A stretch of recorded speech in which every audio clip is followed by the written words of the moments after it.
একদম তোমার একদম কাছের বন্ধু, বেস্ট ফ্রেন্ড, ক্লোজ বন্ধু, তোমাদের গলায় গলায় বন্ধুত্ব না, তোমাদের কলিজায় বন্ধুত্ব, ঠিক আছে? এখন কেউ এসে তোমার বন্ধুরে বলল, এই তোর বন্ধুর নামে একটা কোনো কিছু বললো, এই তোর বন্ধু এইটা, তোর বন্ধু ওইটা, হ্যাঁ, তখন তুমি কি বলবা?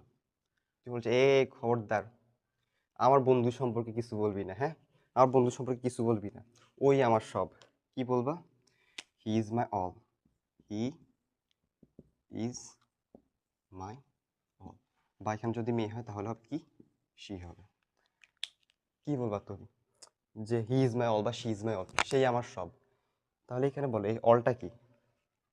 এখানে এই যে তুমি আমার সব, এই সবটা যে বুঝেছে, এই সবটা কি এখানে? এই সব বা all, you are, he is my all বা শি ইজ মাই অল, এখানে এই, এটা হচ্ছে নাম। তাহলে এটাকে সরাসরি কোনো নাম বুঝাইছে? নাম বুঝে নাই, কিন্তু এটাও নাম।